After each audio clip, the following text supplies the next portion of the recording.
Man, I'm beat today. Yawn. In the crowded train during the morning rush hour, I let out a big yawn. Right now, I'm working at a bar until the wee hours of the morning.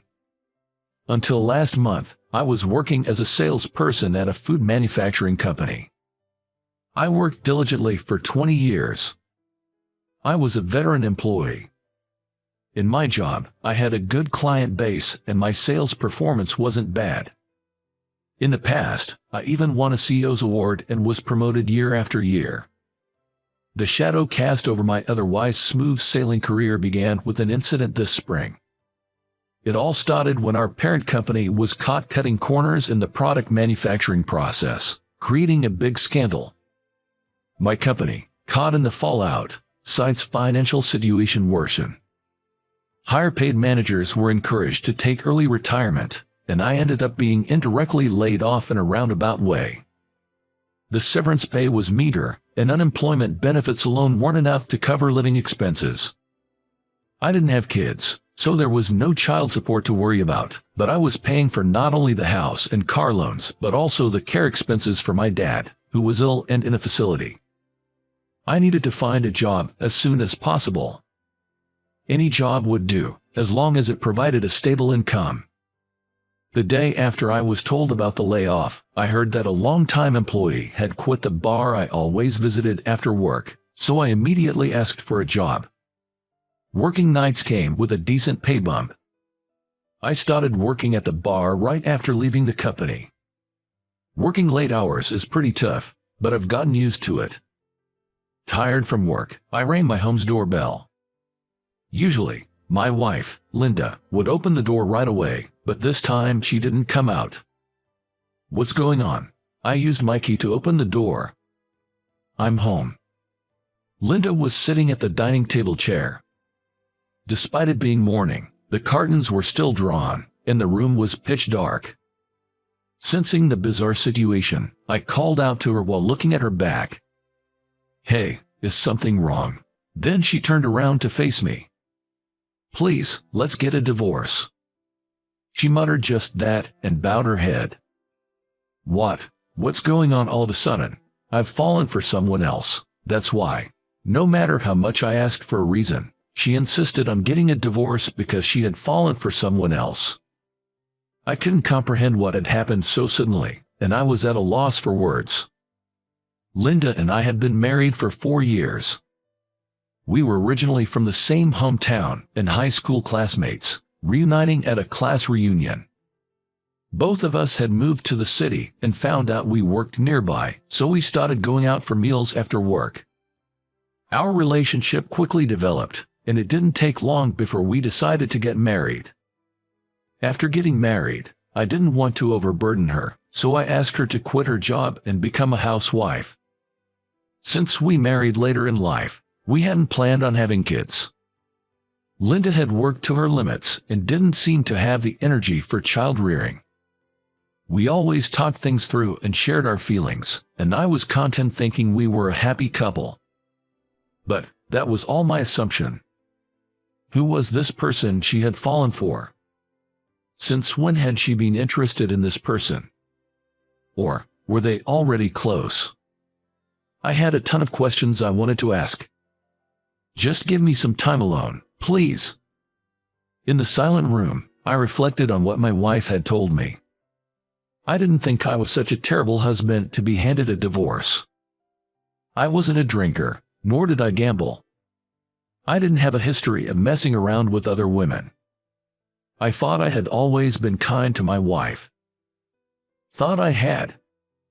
Since we got married, I had always been busy with work, coming home late every day, and spending weekend just sleeping due to exhaustion, hardly ever finding time to talk. Then I got laid off and started working nights. It had been a long time since we last enjoyed time together. Maybe my wife felt lonely being alone. We never even had time to talk about it. It wouldn't be strange if she found someone else who had what I lacked, something that made her unhappy. It was the result of my failure to make her happy. I suppressed my desire to cling to her and decided to accept the divorce. After that, She packed her things and left immediately, and I was left to live alone. "Another day well done," she would say with a smile every day. The days I took for granted now seem like a dream. Since then, I threw myself into work every day to forget her. The bar job was harder than I thought. The business hours were from evening till 5 a.m. Open 365 days a year, no days off. Besides the regular operations, there was a lot to do: making sales reports, training and cooking, submitting reports, attending meetings. There were days I had training from 9 a.m. after finishing work at 5 a.m. I hardly had any time to sleep. But the quietness of a home without my wife was unbearable, so the tough routine was just what I needed. I was totally engrossed in my work. "Max, this month our store's sales are in the top 5 nationwide," my colleague said. "Oh, is that so?" "Sales reflect customer satisfaction. It means we've really made them happy," I replied. "Yes, indeed. We've been getting a lot of praise from customers lately. Just the other day, I gave a customer some soda water to clean a sauce bowl on their clothes. It worked perfectly, and they were so pleased that they sent a thank you email to our store. "Your trick really worked wonders," my colleague shared. "That's great to hear," I said. I was recognized for my achievements and became the manager, working harder than ever.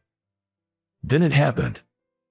One morning, when I tried to get up, I found I couldn't stand. Suddenly, I was like a puppet with its strings cut, unable to move. After a while, I could slowly get up and managed to call a taxi to rush to the hospital. The doctor advised several months of rest. I was in a state of extreme exhaustion.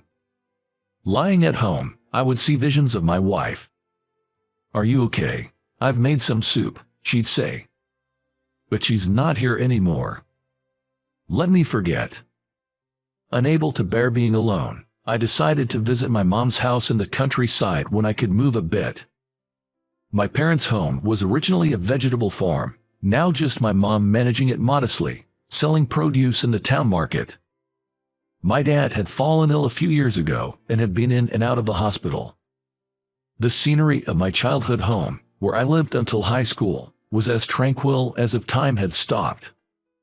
It's been a while, returning home after so many years.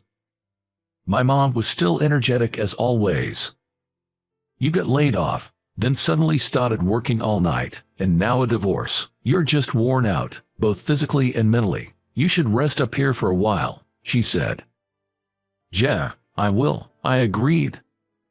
At home, I ate the fresh vegetables my mom grew and just slept, leading a simple life. The clear air in the countryside and delicious vegetables seemed to be healing my tired body and soul. After a while, feeling much better and energized, I went to the town supermarket. I had been relying on my mom for so long, I decided to cook for her, so I went shopping. Holding a shopping basket full of items, I lined up at the checkout and couldn't believe my eyes. Linda, my ex-wife, was working the cash register. What was Linda doing here? Her hair was longer and she looked thinner, but it was unmistakably Linda. I changed lines to avoid being seen and quickly paid, then went to sit in my car to think about what had just happened. Why is Linda here? Had she returned to her hometown? What happened to the person she said she loved? My mind was in chaos, in a state of panic. I couldn't just let this go. Eventually, I parked my car next to the employee entrance of the supermarket and decided to wait for her to come out and talk to her. Calling her wouldn't make her come out, and I couldn't just show up at her family's home. This store was closing in another 2 hours. I thought waiting and talking to her directly was the best option. Then, Linda passed by, pulling her bicycle. "Linda!" I shouted, jumping out of the car. Linda looked shocked, her eyes wide open. "Max, what are you doing here?" she asked, looking down, tears welling up in her eyes. "What am I doing? What about you?"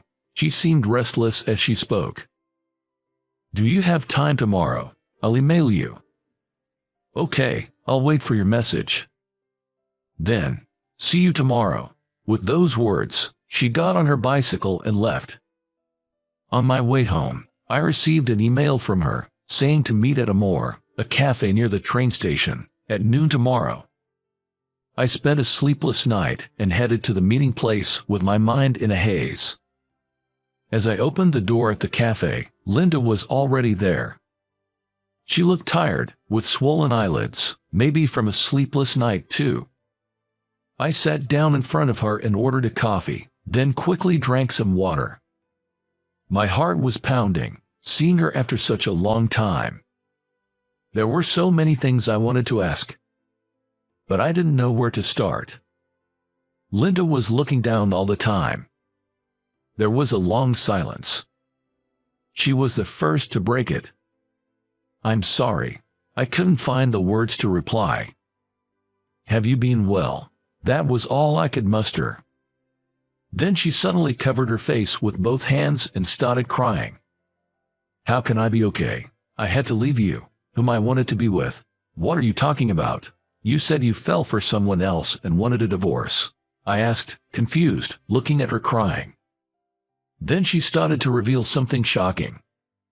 I never told you, but I have a 3-year-old daughter from my previous marriage. My ex-husband started to believe I was cheating on him, got furious, and demanded a divorce unilaterally. No matter how much I denied it, he wouldn't believe me, and the verbal abuse and fights just increased. I couldn't take it anymore and agreed to the divorce. Of course, I wasn't allowed to see my daughter afterward. Then, out of the blue, I got a call.